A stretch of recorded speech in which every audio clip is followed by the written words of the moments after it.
push-ups. I've been doing sit-ups. I've been doing chin-ups. I've been doing pull-ups. I threw up once, but I'm okay now.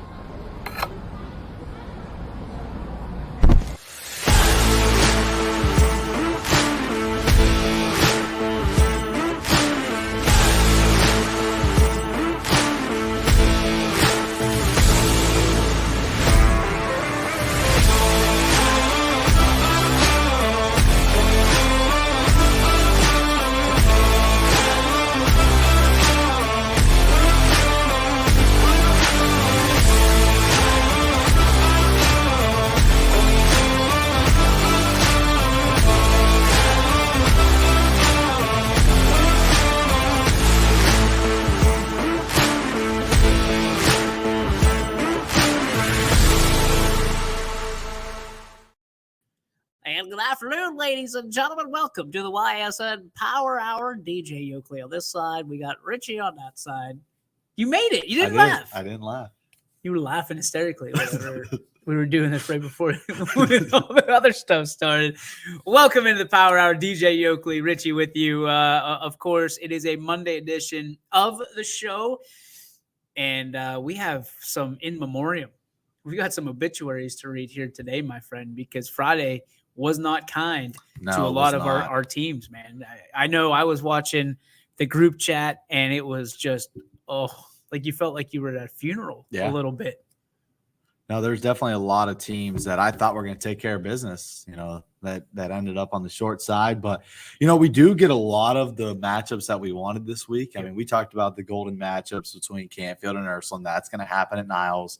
Mooney's going to take on South Range. That'll happen at Girard. So, Friday night's going to be really special for us. Yes. Those were two matchups that we kind of circled at the beginning of this season. We've been talking about this not just in the past week, but for months. I mean, we knew when Ursuline came to Division III, they would have the opportunity at some point to either play a Canfield or a Chardon. And we knew with Mooney, they would have a chance to play South Range if they got past those first two rounds, and they did so. And, they played a heck of a game. Yep. Last week, I know, Jamie, I was watching that because, my game got done fairly early compared to the rest. I turned that one on. Jamie and David were on the call, and, I couldn't leave. I kept watching it because Mooney did such a nice job adjusting in the second half, scoring just 7 points in the first. And then, for Norwayne to go all the way down the field, it looked like they were going to take the lead because I think they were going to go for two if they got the touchdown.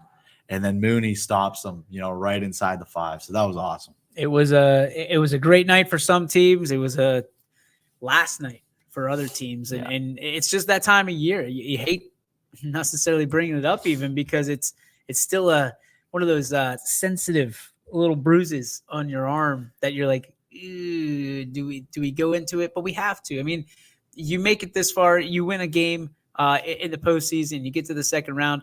Listen, it's a successful season. I don't care what your regular season record was. It's a successful season. We're going to talk about all those games and just kind of give you a highlight of some of those teams and why they were so successful this season right here on the show. But first, we got to get you on this day in sports history. You ready? Roll it.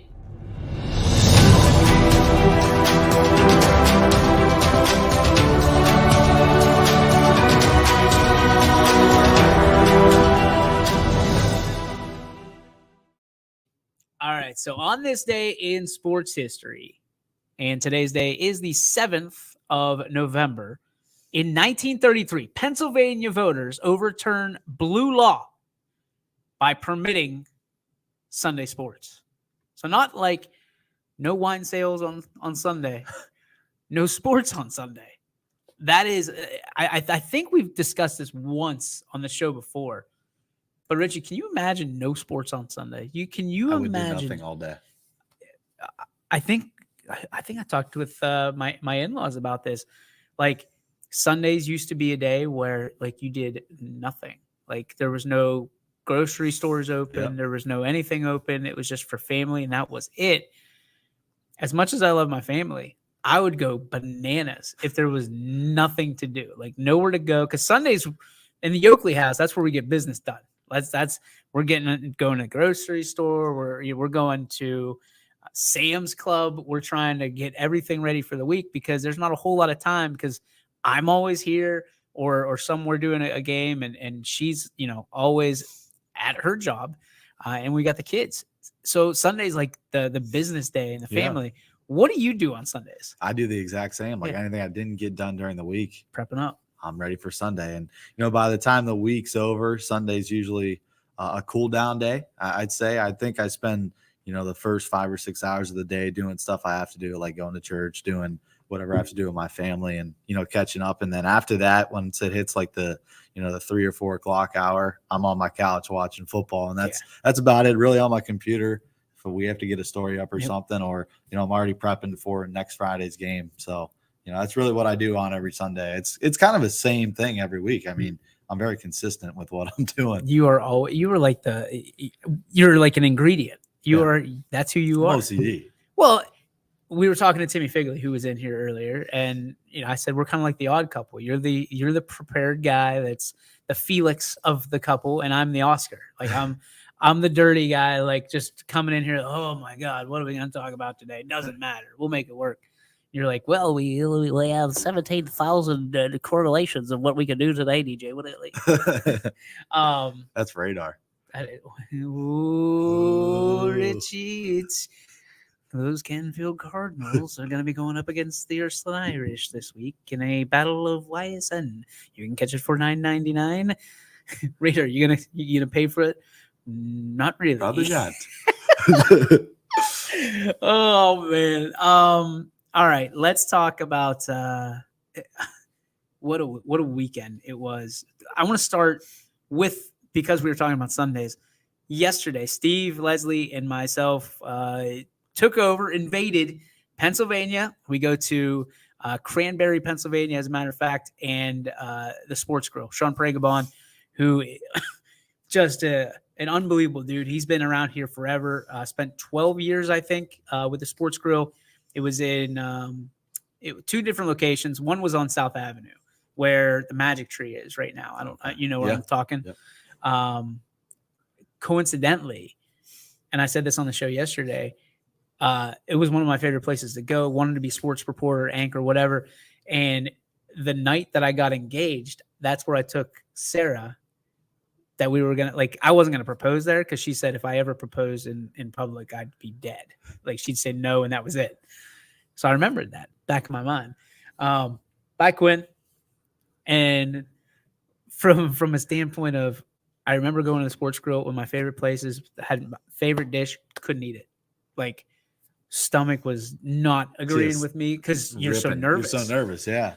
So the next time I ate the Sports Grill, yesterday. It was yesterday. So it had been probably full 17 circle there. years. Yeah, it was really cool. But we had Sean was with us, his son Nick, who is a kicker for Cardinal Mooney, also on the soccer team, which they're in the state semis this week. And we had the state champion golfer Rocco Turner join us as well. So it was a good showing. The food was excellent. So thanks to Sean, thanks to Steve for setting all that up. Thanks to the boys for coming out. But it was a successful Sunday. One of those things that, Sundays are usually for us to kind of lick our wounds a little bit. But we were working and grinding. So thanks to everybody for tuning in. I know everybody had a good time for that. As far as Friday goes, where do you want to start?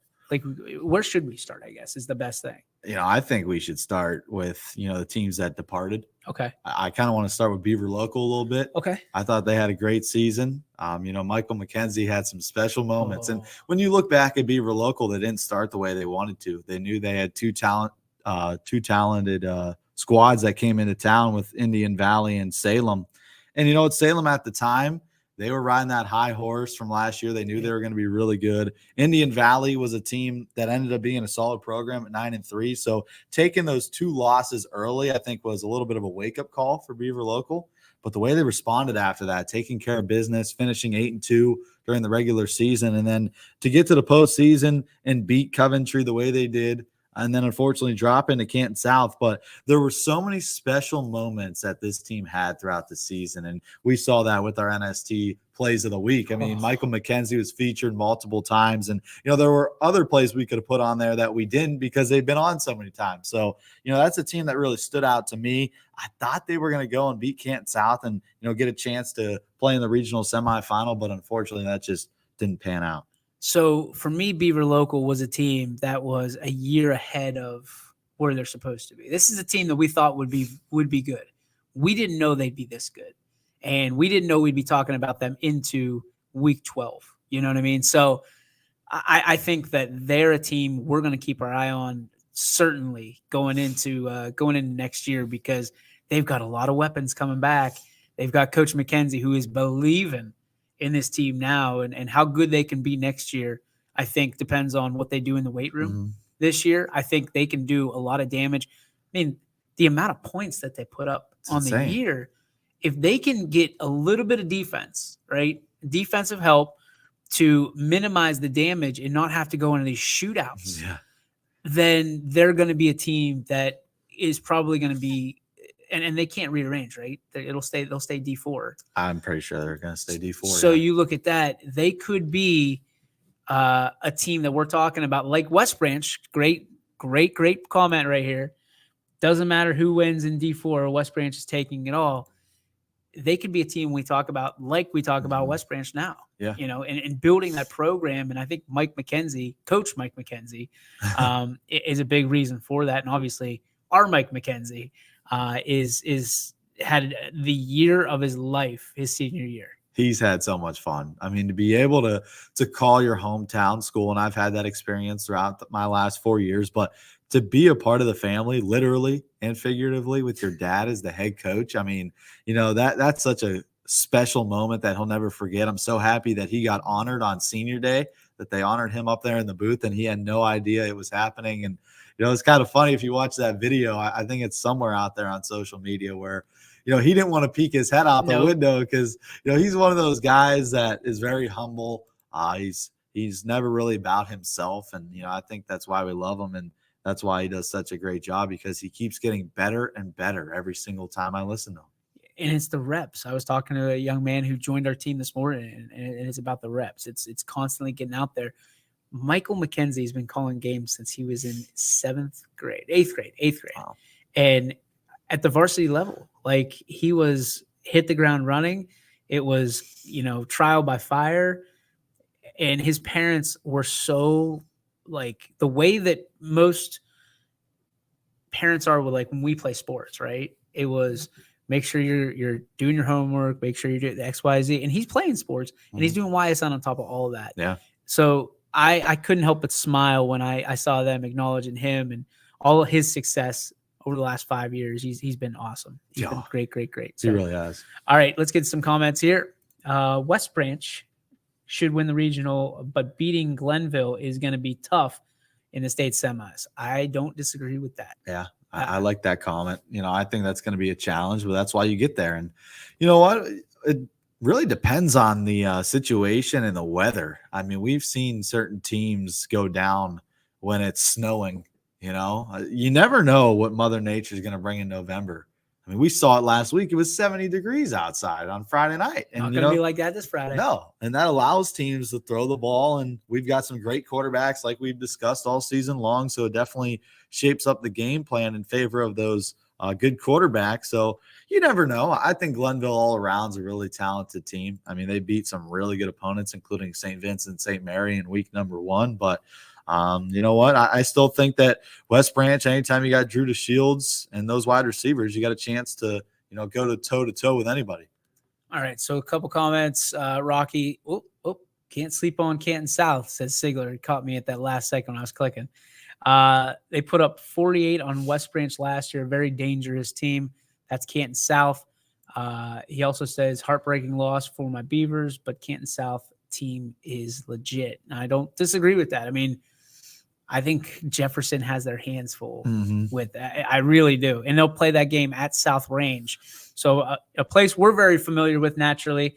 place that Jefferson's familiar with. Mhm. So that might help out things a little bit. Amo said, I've said West Branch will go as far as that run game and offensive line take it, plus how healthy Drew is. And I think there's a lot of us, we're not going to talk about West Branch today. We're talking about the obituaries basically here. Donovan says, I'm hoping for some Poochie Snyder. Get some verse. Oh, okay. Verse Drew to Shields in the regional final. Man, that'd be fun to watch. Of course. There it is. Verse. Yeah, we're good. Yeah, I think so. Yeah. We got a lot of West Branch out there today. We man. do. They are amped up.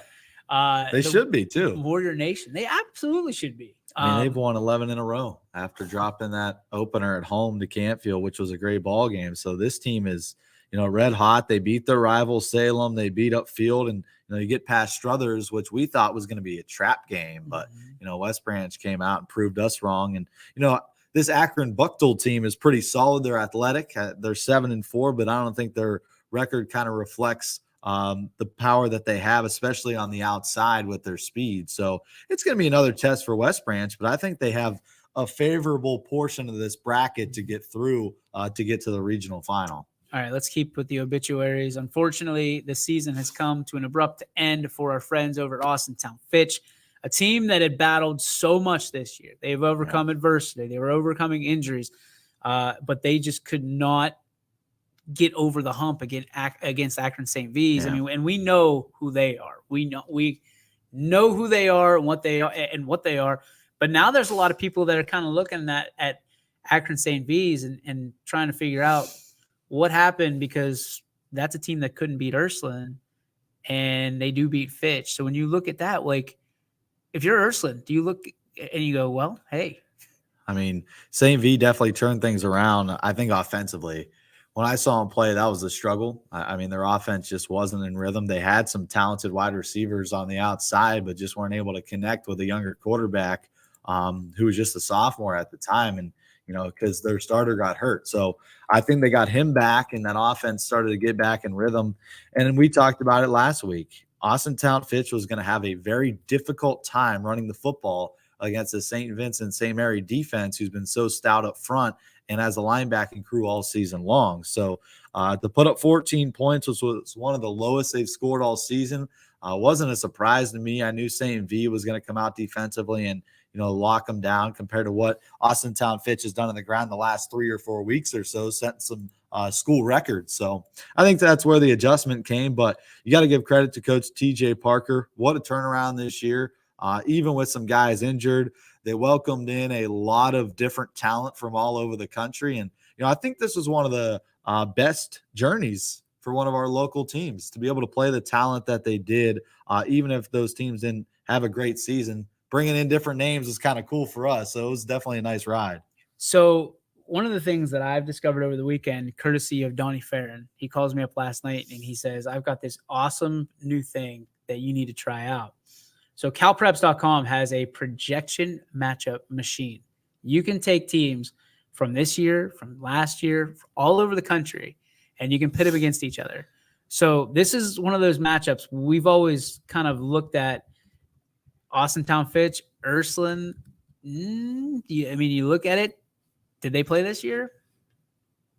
Did they? Yeah. They did, and Fitch won, right? Fitch beat them, yeah. So they played stand ball. This is what I want to see, because I forgot they played this year. All right, so I'm putting them next to each other. What do you think it's going to say when I click submit? I still think Fitch probably by 3. All right, let's look.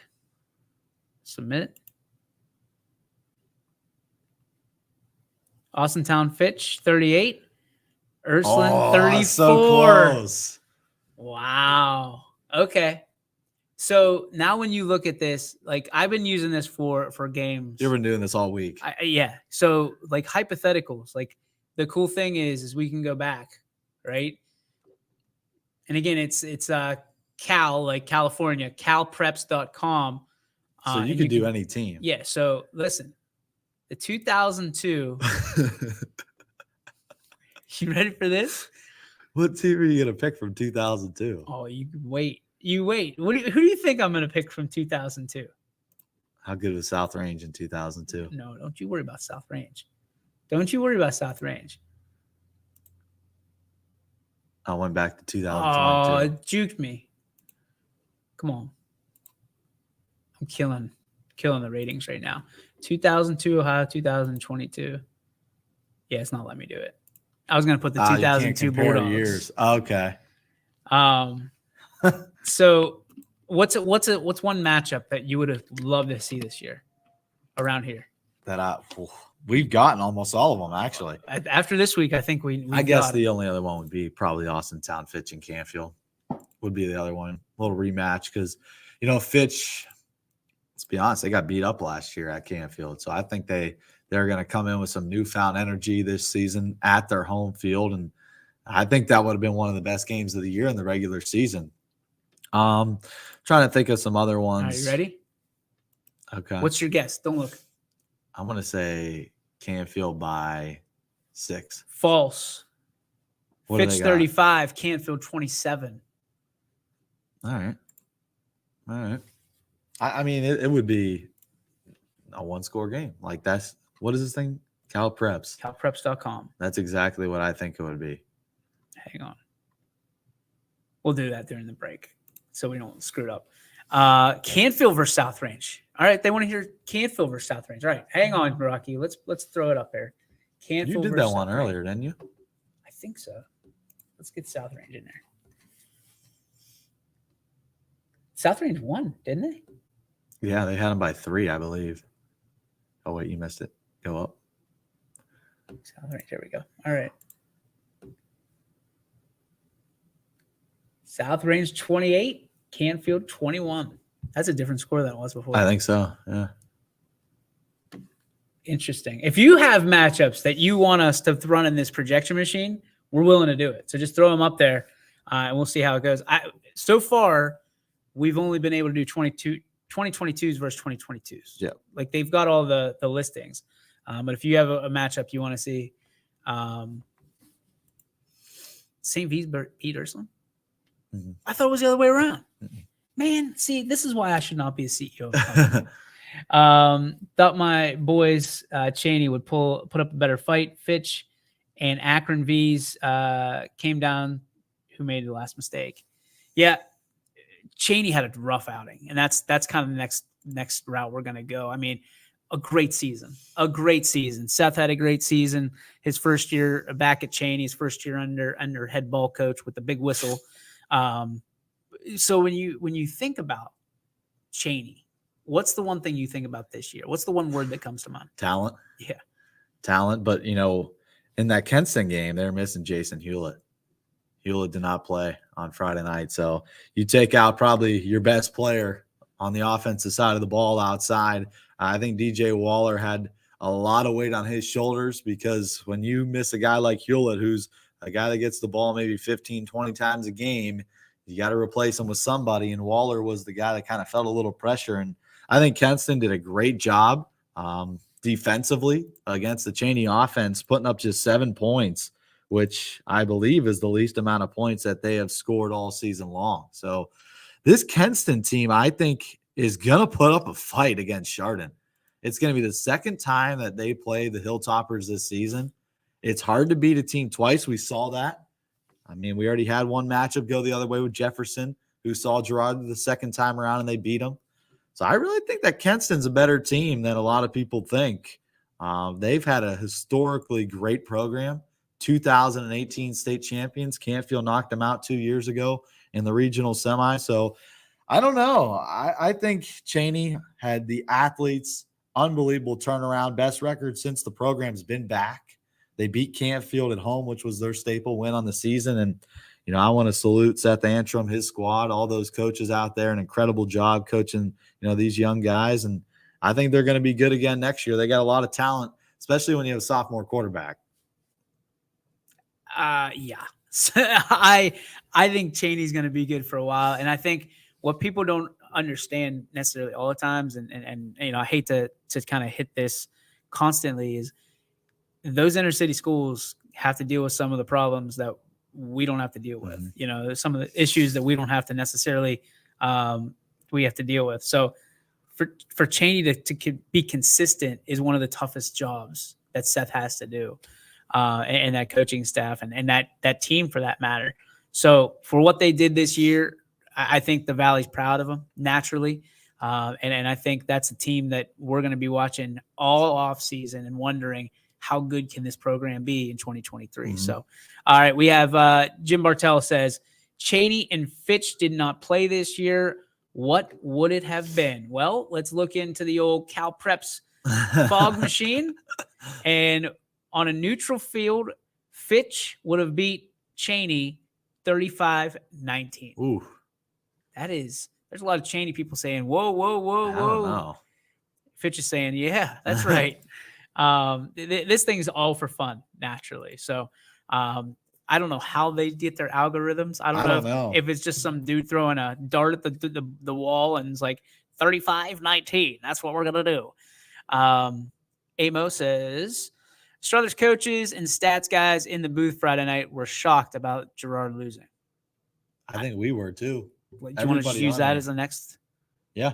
Girard loses to Jefferson. I was stunned. I was too. Everybody, it was a low scoring affair for a while. And I was thought, you know what? After we talk about all these teams and these big numbers and their offenses, of course it's going to be a 7-6 game or an 8-7, whatever it was. I was shocked. I didn't even know until I got back home. And I thought Girard had won. And I was wrong because it was Jefferson, who now plays at South Range. It's going to be interesting, man. You know, Girard, they had a tough season. It was a tough season, losing your quarterback, in week, 6, 7, whatever that was. 6, yeah. And you were just taking the world by storm. And Jefferson is kissing the NE8 goodbye in memorable fashion. So when you think about Girard, what do you think about? Yeah, I mean, I think you hit it right on the head there. 5-0 start. You get hit with a lot of injuries. When Nick Bengala going out, put a lot of pressure on Michael Palmer, who was their senior halfback, who got double the carries in the last 5 weeks of the season. But, I think with him out, he was that difference maker that really gelled this team, because when he left, they lost 3 out of their last 4 down the regular season. So you have a hot start, and now you're kind of cooling down at the wrong time. You're able to get past Niles and Hubbard in the playoffs. Hubbard in the playoffs, Niles in week number 10 by 2. Yeah. So I think they cooled off at the wrong time. And Jefferson, like we said, hard to beat a team twice. And, the Falcons showed that. I think it's going to be very difficult for Jefferson to win again, back-to-back games. But, they proved us wrong once. I think Sam Torres is going to say happiest man in America. He's the happiest man in America. And 2, he's going to come on the show on Friday. And I know for a fact he's going to be hyping up his Falcons. And him and Jamie Thompson are going to be going like this, clashing. Because Jamie picked Canton South. He did. To win. He did. So he's picking them again. Oh, there's no doubt. There's no doubt he's picking. And I'm going to pick Jefferson. I'm the company guy. I'm picking Jefferson. But I think Canton South, it's Rocky versus Apollo, man. Like, yeah, if you're Jefferson, you just want to go the distance. Mm-hmm. And I'm not saying that you're going to lose but you're looking to go the distance, because the closer you get to the end of the fourth quarter and you're within striking distance, the better it's going to be for you. Yep. Because Canton South, we saw they can keep up with teams like Beaver Local and surpass it if you let them. And they're an offensive team. So it's going to be interesting. And again, this is a great, great, great comment. What a job Jefferson's coach Hanna, has done this year. And I can't agree more. He's done a phenomenal job. Was in the running for our coach of the year this year, which will be out later this week. Today, we will release the special teams player of the year for the Ysn announcing squad. So I can't imagine how good these games are going to be this week, man. South QB Poochie Snyder is legit dual threat. Yeah. That's what we saw. Yeah. Yeah. They were comparing him to Drew DeShields, Jackson Johnson. That whole conference, I know that South isn't in there anymore. That conference, if they were still in there this year, you would look at that and you'd go, my gosh. Like, with all the great quarterbacks that we have at YSN, they've got 3 of the best in the EBC, if that was still the case with Canton South. Right. So we're going to take a quick break. We come back. We will talk more about the obituaries here on this Monday, the great seasons that have been, great seasons that still are, right here on the Ysn Power Hour, brought to you by these great sponsors. I support police funding, securing our borders, and parental rights in education. I'm attorney Mark Hanai, the only Republican running for the 7th District Court of Appeals. I will always follow the law. Paid for by the committee to elect Mark Hanai judge. Dave Johnson, chairman.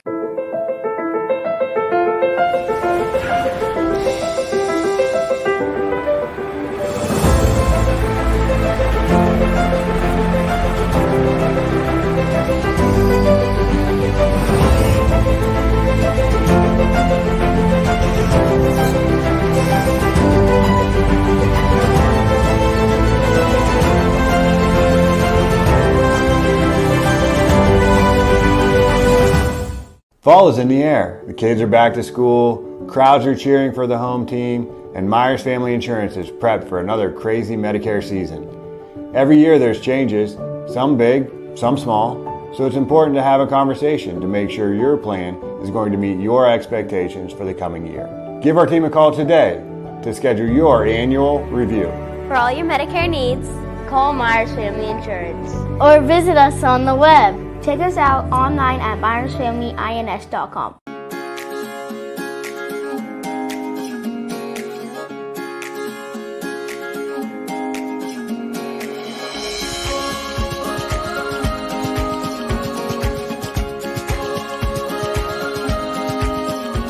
Locally owned and operated, Sheely's relaxed shopping experience means browsing and lounging is always encouraged. Find Flex Deal and more at Sheely's Furniture and Appliance, because the best things in life happen at home. I'm Mark Hanai, a conservative Republican. I believe in family values, the Second Amendment, and our Constitution. Vote for the only Republican running for the 7th District Court of Appeals. Protect your rights. Vote Hanai for judge. On the projections. All right, we'll get some more projections here, Richard. Welcome back to the Ysn Power. DJ Yoakley with you, alongside me, the legend, the Canfield kid himself, Richie Giuliano. Give me liberty saying, not to get too far off topic, but what has surprised you guys thus far about what team was disappointing? Probably going to stay away from disappointing. Yeah, I don't know if there was really a disappointment. I think a team that surprised me really was Valley Christian. Really? Yes. I didn't think they were going to be as good as they were. I guess it's disappointing. That's my disappointment that they lost, because I had, Valley Christian getting to that regional final and hopefully, putting up a fight against Kirtland, taking them down to the wire. You never know. But Valley Christian, my goodness, did they burst onto the scene this season? They were unbelievable, undefeated. They win their conference. And, unfortunately, on any given night, you just don't have it. Undefeated, undisputed heavyweight champions of the EOAC. the old head ball coach, man. I don't want to say I was disappointed in the team. I was disappointed in the outcome. Yes. I wanted them to move on. It's something about that team that reminds me of second chances. You know what I mean? Not that those guys are getting second chances or anything. They're there for a reason. They love that school. They love Valley. Andy loves Valley. He bleeds blue and gold now. For me, it was disappointing because we talk about consistency so much on this show. We talk about consistency of, going to school, keeping your grades up, going to practice, going to games, maintaining that focus. There were so many distractions, and I'll never kind of, they kind of trust us with some of these secrets. I'm never going to say any of them, to be honest with you, but there were so many distractions, and I'm not making excuses, that they had to put up with this year. And some of them were kind of self-inflicted, but some of them they couldn't help. And it's just a shame, because if they could put together that kind of season, 10-0 overall, or 10-1 now, right? They would have been, I think they could have made a run, at least at Kirtland. And if you beat Kirtland, you got a shot at the state, because you beat the Goliath. That's the biggest dog in the fight, I think. Yeah, for Valley to go and beat Southern there, and that was week, 9? I think. So I don't like it. I shouldn't say I don't like it. I don't agree with it. He thinks that playing at Boardman, Hurt Valley, too big of a stadium. Well, they played Campbell's a pretty big stadium. Campbell's huge. So, I mean, they've played in big stadiums all year. Double-decker stadium. Yeah. So I don't think that really hurt them. I think, like I said, any given night, you could go down, and that was shown last Friday when Cuyahoga Heights pulled off the upset. And they played great defense. I think Valley Christian, we talked about it, had some injuries, and they didn't have some guys. But you know what? You got to come out and you got to perform. Valley doesn't have a ton of fans coming to the game, and that's not nothing against them, but they don't have that following. They're still a relatively young team, to kind of follow. And the comment is fans would have been louder at a smaller stadium. Yeah, but if you will go inside the locker room with Coach Hake and with the Valley team, because we still have all that footage that I've yet to put together. But there's one, I remember it vividly. There's one moment where Coach Hake's in the locker room right before the Lisbon game and says, "We're not worried about them behind us. Worried about us. Cheer for your teammates. That's what you should hear." And again, I think people get too wrapped up in the size of the crowd. Now, there's huge crowds that we've seen before. I don't know if you went to the West Branch Ursuline game last year. That was the biggest crowd I've ever seen at South Branch Stadium, ever. That was a little bit intimidating. But I think people don't realize that when those players are on the field, a lot of times they can't hear the crowd. They're so locked in. They're not focused on the crowd size or the band or anything that's going on. They're locked on their assignments. So I don't buy into where you play has a huge effect on what the outcome is, because it's not like baseball where there's different gaps in the outfield. It's 100 yards. That's it. Yeah. Sideline to sideline. Unless you're playing on a different colored turf, or unless it's West Branch playing on blue turf this week. You're playing on grass versus turf. I don't buy into where it's played. I think it's all the same. It's all measured out. I think this week's going to be a great measuring stick for that statement, because these crowds are going to be loaded. Mm-hmm. I mean, I think Canfield and Ursuline is going to fill Niles' Bo Ryan Stadium on Friday night. I think that South Range against Mooney is going to fill Girard and Arrowhead Stadium. Arrowhead's going to be rocking. I think these places are going to be filled on Friday night with these two matchups that we are blessed to have here on YSN. So, I think there's a certain atmosphere that could get to you. Playing at Youngstown State, for Ursuline, it's a little different, right? I mean, that's a college stadium. I mean, it's way bigger than a high school stadium. I think Massillon, Washington is another one that could get to you, because how many people are packed in there. The intimidation factors, you're pulling in and people are tailgating in Steubenville, I think is another prime example of that. So I think there's certain atmospheres that could kind of get to you as a player as an intimidation factor. But as a performance aspect, I agree with you there. I think it's, you're so dialed in by the time you get onto the field, you're not really focused on, the student section or the band or whatever. And I can't say from personal experience, but I think I'm going to stand corrected. You got me. You scored a point on this one, because if you were standing there in the state championship game on the same field that they play the Hall of Fame game on, in the same city that professional football was created, and there's a state champion, there's a lot of factors. There's a lot of mental things that you kind of have to dial through.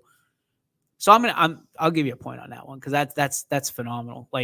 But still, I think you kind of shake off the cobwebs, and at the end of the day, if you're not able to, then you're not mentally tough.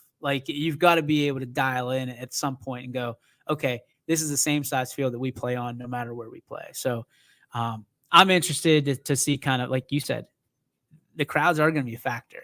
They will be a factor, but for how long? And I think the team that can turn it off quicker is the team that's going to be able to get down to business a little bit faster. I think there's one sport that really has some sort of effect on the game when it comes to a crowd standpoint, and that's basketball.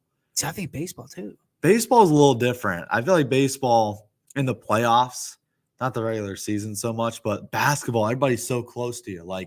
You can almost touch the players on the court. If you're sitting courtside, you hear so many different things when you're playing basketball.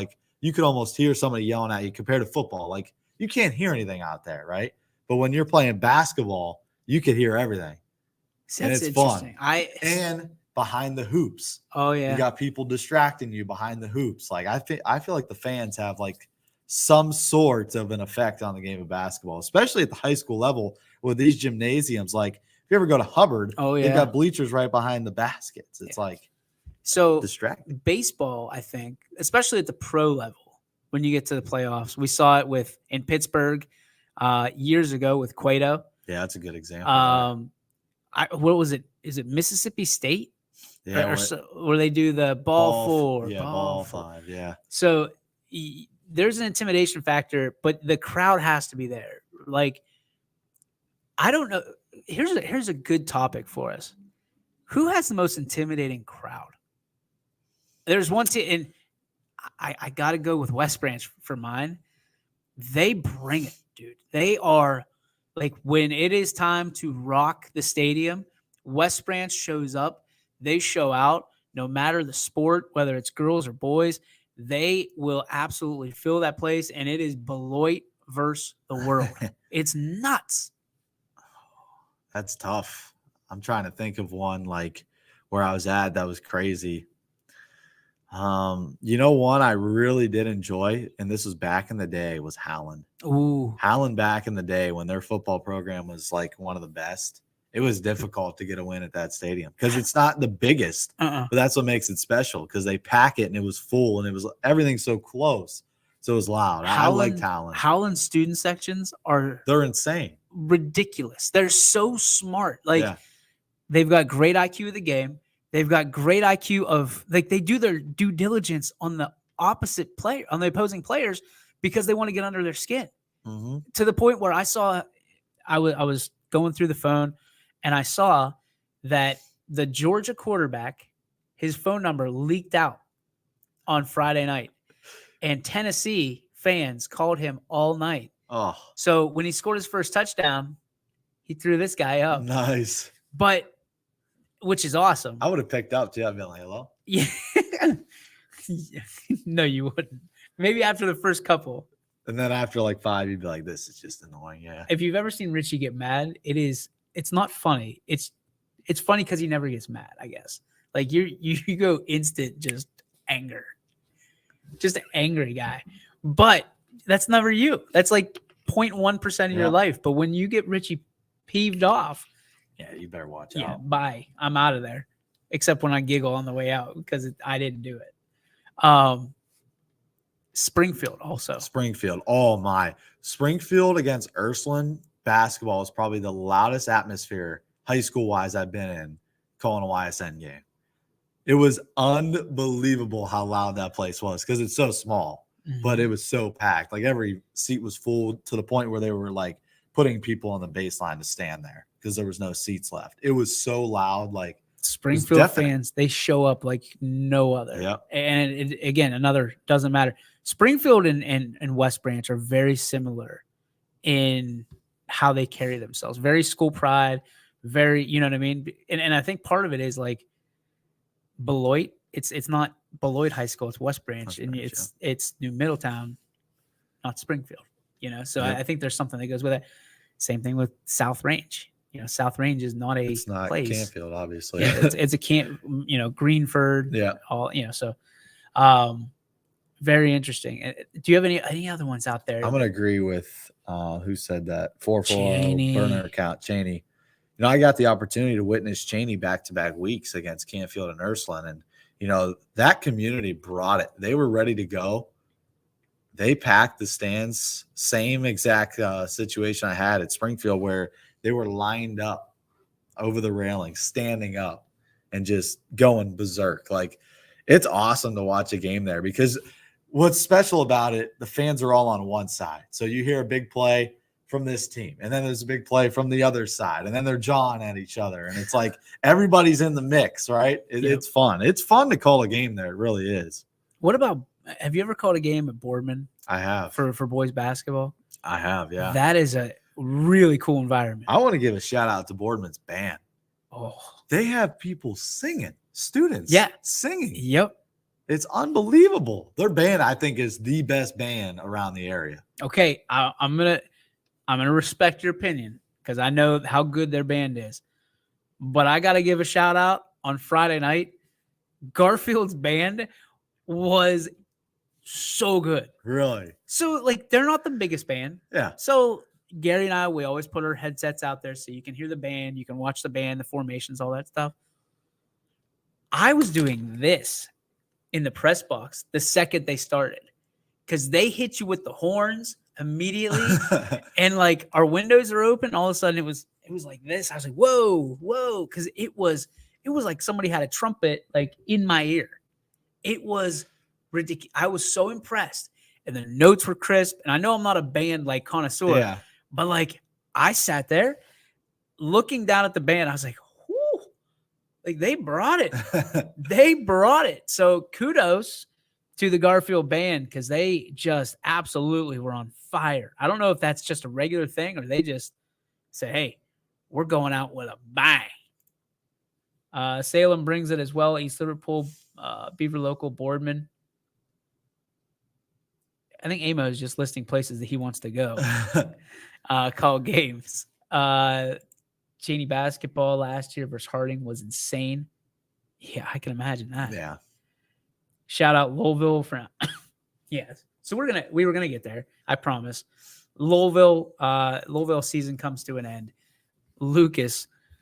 So first off, we gotta give credit where credit's due. There's a dude out there in Lucas, or a group of people out there in Lucas who somehow watch our show. And thank you for watching. Thank you for keeping us true. They obliterated Alec Caberna over the weekend. Just my guy. God bless. And he's Alec. If you're out there watching, I hope you're feeling better. But you and I both have the Twitter handle, right? Oh my goodness. And I'm watching it and somebody's talking trash to YSN. And I'm like, we didn't say anything bad. The only thing I said is I don't like the Cubs. Because I'm not a Cubs fan, like Chicago Cubs. I have nothing against the Lucas Cubs, just one of those things. Alec Caberna, God bless him, rest in peace, because he is done from that standpoint. Comes out and talks up Vinny, which he always does because Vinny's good. But then he goes into saying it's 55-0 is his prediction. And God bless this guy who screen recorded the entire thing and then puts it on his Twitter. And it was the Friday, what was it, the Friday the 13th or whatever? Yep. Like absolutely trolled Caberna to the 15th degree. I mean, I would never root against our guys, but when we get shown up, we get shown up. That was good. That was good. Like if I was the one saying it, I would be clapping the same way. You get the slow clap from me because sometimes in what we do, you got to eat your words. I mean, we all ate them on Friday. I don't want to say we downgraded what Jefferson was going to do, but none of us really gave them a chance to win that ball game. Just because what happened the first time around, with Gerard getting one of their best players back in Bengala, we thought that, they would take care of business. But we all ate our words, and I give credit to Jefferson and what they did. And I'll give the same credit to the guy from Lucas. Yeah. Because looking at Lucas, they didn't have a good record, but their strength of schedule was definitely there. Yep. And they showed that on Friday night because I don't know what kind of offense that was. It was a wing tee, weird motion. They didn't throw the ball one time. Oh, Alec, we love you. I don't know. I know he's watching. We'll see if the Casual Sports Podcast pops up. By the way, thank you to the Casual Sports Podcast guys, Alec and Matt and Mike. A good run for a year, and they did a phenomenal job. And again, you guys got to realize 3 dudes that are in college, and life's about to happen to them all real soon. So, unfortunately, the Casual Sports Podcast is no more. We made that decision today just from a standpoint of they got finals coming up. They have a lot of things on their plate, and we want things to be consistent on our end because we are a business.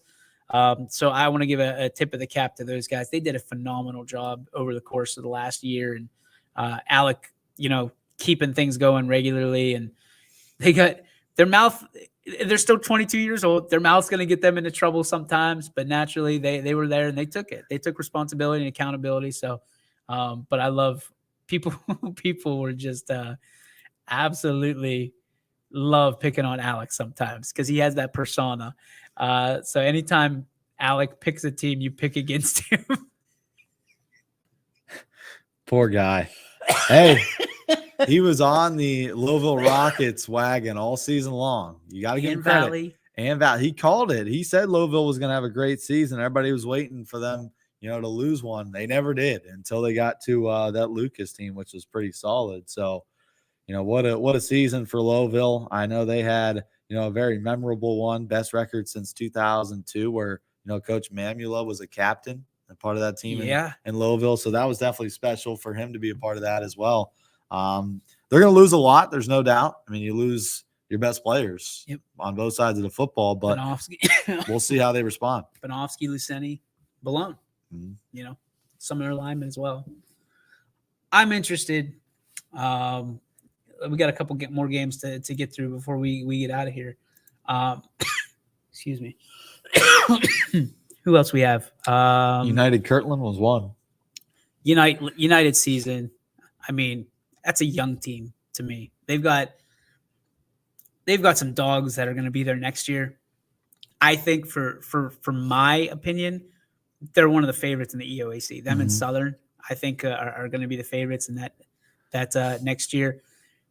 Coach Ogilvy's always going to have them ready. And I think another year in the weight room, as big as they are up front, they're going to be hard to beat. And you got Luke Courtney coming back, and he's drilling field goals. He's slinging touchdown passes. They're going to lose some key components, but they'll have some success. I think a lot of success next year. And I think, as long as we know this, as long as Kirtland's in your division, that's going to be the topic come week 9, week 10, week 11. So good season for the Eagles. Who else we have here? Who do we miss? Brookfield. I mean, that game was close. Yep. And Brookfield put it all on the line. And, to rattle off 11 straight wins, after you lose to an Ursuline team that's still playing, I don't think any of those players have anything to hang their head about. No. And Dalton's a good opponent. I mean, it was close at the beginning. Dalton kind of pulled away there a little bit. But, they had some staple victories. I mean, Garfield was a huge one on week number 9 there with a 35-14 victory. Pulowski, my goodness, what a year he had statistically. Over 40 touchdowns, both on the ground and, through the air combined. So give credit to him and give credit to Randy Clark for challenging his squad on the early part of the season because they played a good Ursuline team. They played a good Springfield team back-to-back weeks 1 and 2. And, fortunately for them, they were able to win one of those two, but unfortunately fall to Dalton in the regional there last week. But good season for the Warriors. How about this? Got to be Sammy, the real Sammy. Grant Knight is one of the best wide receivers I had ever had the chance to watch. Because you see where I'm getting confused here. Yeah, you got the same logo. Well, the one's YouTube, and the one's Facebook. Yeah, one's Sam, one's Ryan. There's no way. Yeah. So Sam got the chance to call that Kirtland game against United, and Grant Knight is legit one of the most underrated, best receivers in the area that we've ever seen on Ysn. Like, outstanding. Yeah, Sammy. We see you. We see you, baby. I can't wait for him on Friday. I know. You wait till you get a load of him. He's going to be Jeffersoned up on the rooftops. I'm going to be live from Niles, Ohio. You coming at us live from Niles? Probably. Oh, boy. That's a far drive from here to Niles. Same from here to Girard. It's like 45 minutes. You know how I am. I got to be there. Richie's got to be there at 3:45. I don't like getting there after 5. Yeah, so the last one we have, and then we'll do a quick, because we're going to talk about, obviously, in depth, our matchups, 5 matchups this weekend on Wednesday. But I want to get to this last team, Springfield. Yeah. JFK, a tough game. It was a battle down to the wire. Springfield, unfortunately, comes out on the short side of the stick. a team that lost their first 4 games wins their last 6 games. I guess 7 games, if you include the first week of the playoffs. A team that was trying to find their identity for the majority of the season, because when you lose a player or players like they did last season with Bo Brungard and the entire class of 2021, it's going to take you a minute to kind of find your sea legs. Yeah. And when they did, they were outstanding. Yeah, they were lights out. And They were lights out. Could have, and there's going to be a lot of people that could have, and some people might say should have, beat JFK last week. Mm-hmm.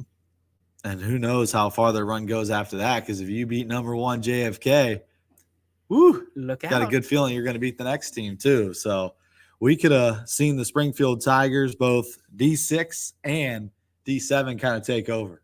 So what does it set up for us? What are you, if you've been watching YSN it all over the weekend, you understand that it sets off a playoff picture like this on Friday night. We've got two games, and we've got a bunch of dudes and really good dudes that are going to the Canfield versus Ursuline at Niles game. So, Richie, you're going to have that game. Romo's going to be with you. We're going to have Mike Ackelson on the sidelines, and we might have Kyle Wills as well. We're trying to figure out what the scenario is, how many bodies we can get in there. Yeah. For this game, I know you haven't done a heck of a lot of research on it yet, but you're familiar with both teams, obviously. This is a matchup for the ages that we've waited, and people older than us have waited for a long time to see these two teams go head-to-head. Oh, 100%. I mean, these are, two communities that know each other very well because, Ursuline pulls a lot of Canfield people to Ursuline. So this is going to be a fun one. I think these two schools meet a lot in other sports, but never football. So now you're forced to play, right? You're in the same division. You can't do anything about it. These are two talented teams. Lowry on one side, Erickson on the other. The quarterback battle should be a good one. I think Ursuline's got a lot of guys that could cause some danger to this Canfield defense, a defense that has been locked down all season long. They're going to give them a great test. When you talk about guys like Christian Lynch, DC Farrell, Mark Manning, all of those are big impact players for the Irish. Have the Cardinals seen that many athletes before? Yes, they played Cheney. So did Ursuline. Ursuline beat Cheney, Canfield lost to Cheney. So it's pretty well balanced, I think. So the next game at the same time, just across town in Girard, South Range versus Cardinal Mooney. Myself, Gary Niddle, Chris Sigler on the sideline. We will have the call for you.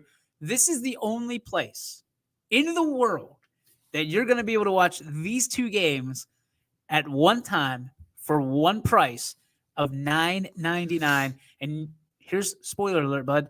You're able to get all 5 games for $9.99 here on the network this weekend. We want to make it fair for you. 5 is like our breaking point. So if it was 6, we would have done, $9.99 per night.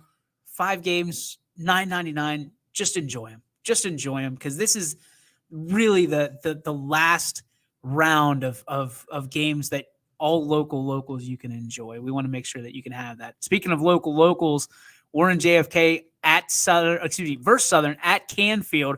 Dom O'Brien and Larry will have the call. We'll try to pinch together a sideline reporter for that one as well. You want to talk about teams that want each other bad? We were at Southern when they played Wellsville. First thing they said, we want JFK. Yep. We want JFK. They get their wish. Saturday, 7 p.m., right here on YSN with the playoff power play, power pass.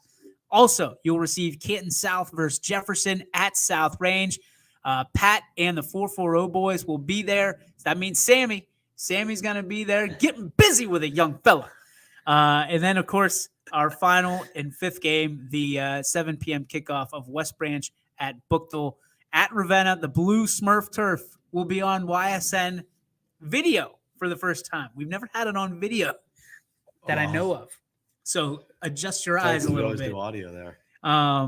Michael, Janaki, Chuck, and Amo will be at the Smurf Turf and trying to, again, it's a little bit weird for your eyes to adjust. Like, you think you're going blind for a minute because it's blue turf, and especially at night, your eyes are a little wonky on it. So it is going to be a great week on YSN. Nobody, and I mean The yoke means nobody will have you covered better than your sports network. So stay tuned. Richie's cutting all kinds of player profiles and coaches' corners right now. We're playing catch up because yours truly. You're welcome. So thank you. I appreciate you, Richie, more than anything, more than you know. And we will have you covered for each and every one of those games, as well as the YSN All-Star Volleyball game on Saturday night, 6 p.m. So you have a lot of stuff to watch. It's going to be a great week, and I can promise you nobody, and I mean nobody, is going to do it better than us, because we'll have you locked in all week long, prepared. So when you watch these games for $9.99, you are informed, you're educated, and you can impress your buddies when you're watching these games, when you're drinking an adult pop or two, and talking about these kids. So enjoy it. That's going to do it for our show today. Yeah, Chris says, get your popcorn ready. No doubt about it. Last comment. This is Bama OSU. YSN has locked a classic best ticket in town. Yes, we have. And Sammy, appreciate you and Ryan being a big part of it.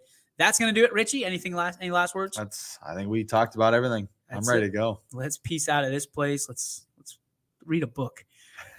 On the way out, we'll see you tomorrow, 3:00 right here on the network. Peace.